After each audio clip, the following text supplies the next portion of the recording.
What's going on, Nation, and welcome to Ask Scott and Sean, episode 4. I'm here with Sean Seberg. He's looking pretty good. We have 5 more questions for you guys. What we try and do is put out these videos every couple weeks. If you want to ask us a question, you can ask at questions@scotthermanfitness.com. Just send to this link right here. So what we're going to do is start off with a question from Hermanite John.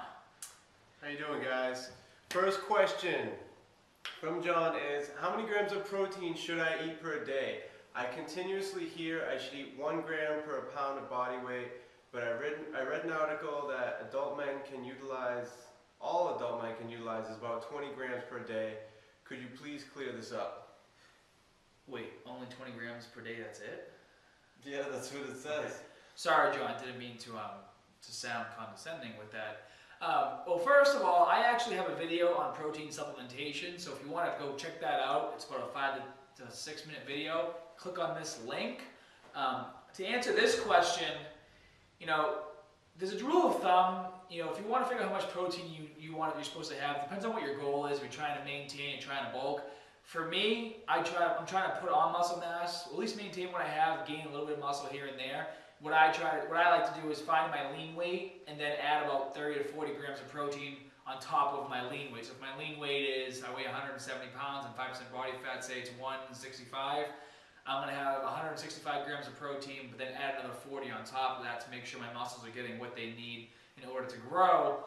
If anything, I don't know where you got that 20 grams per day, but if you're having more than 40 to 50 grams per serving, that's too much. And I think that even depends on how big you are. Yeah, exactly. How big your body is and how much would determine how much you can actually synthesize at a time. I actually had a conversation a while back when I first started training with a girl. She's like, oh, well, your body can only synthesize or digest 20 grams at a time. I said, yeah, well, that depends on who you are, Exactly. Genetics, obviously, as always. But I don't know what article that was, but it's 20 per day. What I would recommend that John does is try eating 20 grams per day if you really want to for 2 weeks and see what kind of results you get doing that. And then for the next 2 weeks, then try... I actually wouldn't recommend doing that because you're going to lose a lot of muscle. I think a good idea would be for you to figure out, for anyone, to figure out what your body fat percentage is right now, multiply that by your weight, figure out how much fat you have in your body, figure out how much of your body is your lean weight, and then after a week or 2 weeks, see if your body fat's fluctuating up or down. So if it's 2 weeks later and you had 165 pounds of lean weight and now you're at 160, you need more protein. If it's going up, well then you're doing a good job, and just try and maintain that level of protein that you're getting. It's a trial and error thing. Like Sean and I can't look at someone and be like, you need 180 grams of protein. Yeah. You just can't do it. It's a trial and error thing. That's why, if you need help with a meal plan, go to scotthermanfitness.com, check out the meal plan system on there. It'll show you exactly how to eat to reach your goal. And then what you do is you just keep track of yourself. You keep looking in the mirror. You can tell if you're gaining muscle or losing muscle. Everyone's their best critic because they're looking in the mirror every single day. So I think it pretty much answers that question. That was a great question though, John. A lot of people have been asking that question on the community page, so try to answer more nutrition questions. So we say 1.7 grams times your body weight. Yeah. Basically 1.7 times your body weight. Your Next lean question. weight, your lean weight. This is from Shane Power. He asked, can you explain why a high-calorie diet is advised for building muscle? Is a high-protein diet not enough? That I can answer really, really quick. A plant can't grow without water because you need energy to grow. Your body cannot grow unless you're feeding it. A lot of kids, they try and take supplements and they take steroids and they do all this crazy stuff when all they have to do is eat more food. Like your muscles physically cannot grow unless you give them food to grow. They need the nourishment. So that's why a high-calorie diet is important. Excuse me. Is a high-protein diet not enough? I think, and I don't know if you agree with me, Sean, that kind of depends on the person. Someone like me, where I'm an ectomorph and I have super fast metabolism, if I don't eat a ton of carbs, I get dizzy or lightheaded and I don't have enough energy to work out at the gym. But there's some people, if they have as much carbs as I do, you know, it has a reverse effect and they blow. Yeah. So again, you have to learn your body. Yeah, I think that's a great point. It depends on what kind of calories you're taking in. If you're only taking in protein for calories, if you're taking in a surplus for protein, you might be able to get away with that depending on what kind of body type you have and how your body reacts. But in general, if you're only eating just enough protein, you're going to start to burn some muscle for energy. You're going to start to burn some lean tissue for energy. So that's why, you know, carbs and fats are there, so we can, you know, so we can use that for energy instead of using our muscle tissue while maintaining the muscle tissue. So that might be, I think that might be where he was going with that question. But you gotta remember, guys, carbohydrates are your #1 source of energy. So your body needs that. Your body needs that to metabolize fat, to start the whole process where you're burning fat for energy. And one point I want to make, and this is a question I dealt with a lot as a personal trainer. Okay, a high protein diet, I think that most people think, okay, your body can use protein as energy, so if I ingest this protein shake and then go to the gym, my body is going to use that protein as energy to work out. It doesn't work like that. If you're not getting enough energy, enough carbohydrates, and you're going to the gym, basically what's going to happen is your body's going to use a little bit of protein for energy, but it's not going to go into your stomach and pull the protein that you just drank out. What it's going to do is break down your muscle tissue and utilize that for energy. So that's why high protein diets, they really aren't the best idea, and have like 0 carbs. If people do that crap, you just lose muscle. Yeah, you need some fat, you need some carbs. You need fat and carbs. Yeah. Meal plan. Maybe like pre-contest, you can cut down those few days before, but in general you do need some fat and carbs. Third question is from Driessen. He says, I have been working out for under a year. What I've wanted to know is it better to use heavy weight, around 8 reps, increasing each week with bad form, or is it better to use as much weight as possible, 8 reps, with excellent form, and not increase as much, if at all, each week? Yeah, in short, bad form and high weight are excellent form and low weight. This is going to be a controversial topic, and I know after answering this question, people are going to post all kinds of crap in the comment section below. It's not crap, it's just... So they're going to post opinions, and it's fine. You know, everyone has their own opinion. You know, I'm not one to say I'm right on every single thing we talk about, but I will say in my experience, form is 100% important. However, as you grow and as you become more muscular and as you have more control over different parts of your body, breaking form to do certain exercises isn't a totally bad thing, especially if you're trying to get stronger and you're trying to really rip and tear the muscle tissue.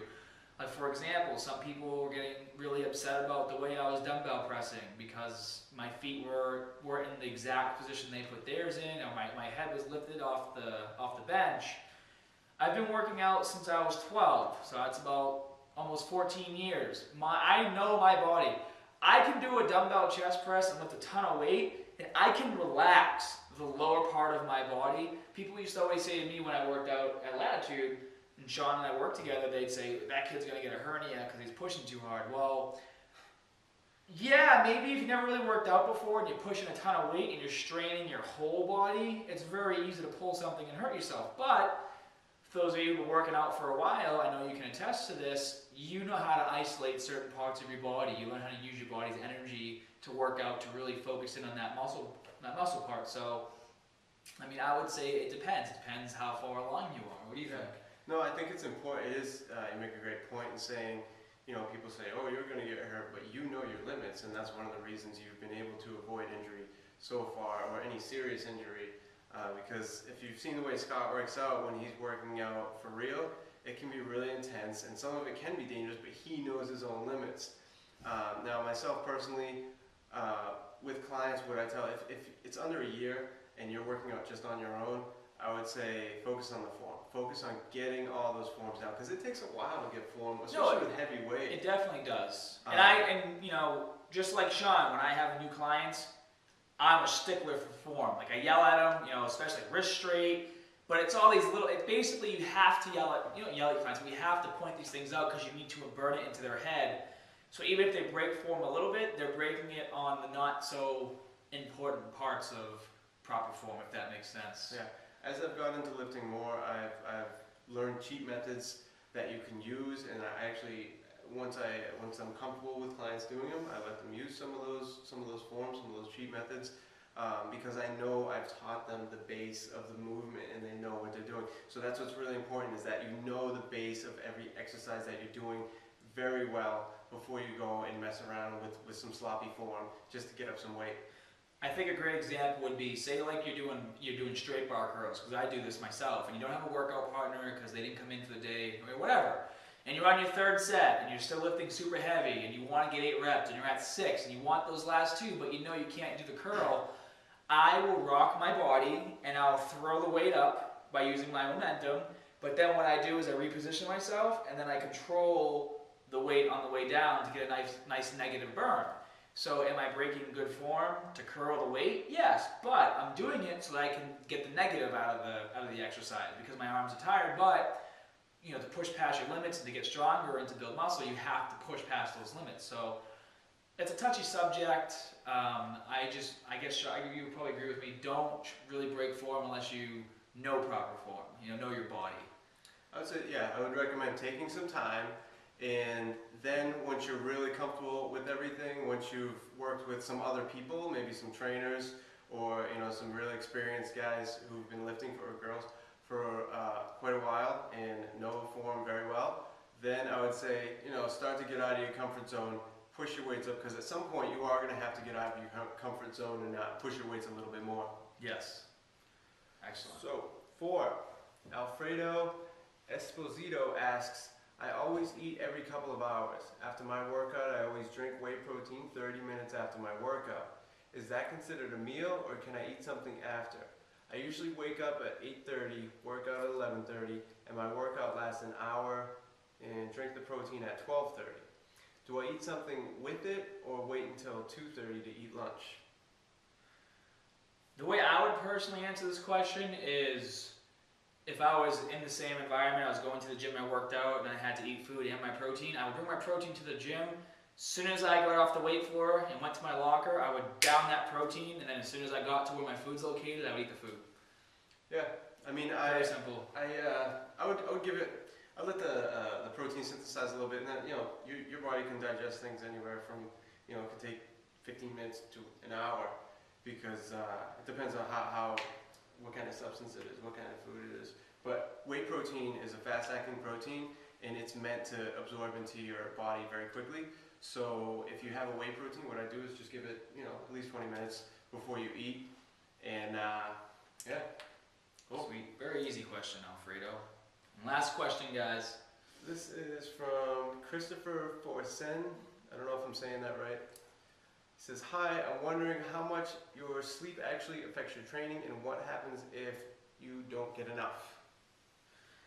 Well, basically what happens is you're not growing. You don't grow in the gym. You don't get your results in the gym. You do the work in the gym. You get the results when you get home and when you're sleeping. Because when you're sleeping, your body shuts off, you get into your REM cycle. That's when your body starts repairing. That's when your body starts connecting nerves to the new muscles you've been working out. Like, that's when all the magic's happen. So sleep, super important. Yeah, I'd say sleep's just as important as food. I mean, they're both really important things, obviously. Most people don't die from a lack of sleep, but I mean, I'm sure after a while you could. If you don't have enough energy to even stay awake, you're gonna die at some point. I mean, even a personal experience. I know you guys always yell at me. I wasn't getting a lot of sleep in the last, well, for a while.